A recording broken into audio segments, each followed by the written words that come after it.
Terima kasih. Dah pandai cuci ketam begini bersih-bersih. Asal video ni. Go. Okey. Untuk kita bersihkan ketam, ini belakang dia. Kita tarik begini. Okey. Lepas tu kita pegang sini kaki. Kita kopek daripada sini guys. Nampak?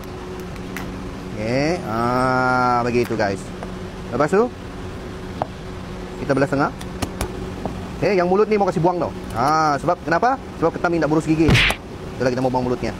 Lepas tu insang dia kita kasih buang juga. Okey, kita gores ya. Lepas tu ini kita nak mau kita buang. Okey, ini. Nampak? Ini kena buang. Okey.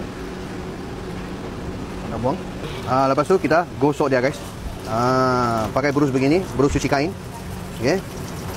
Kita bersihkan dia. Kita tolong dia berus gigi. Okey.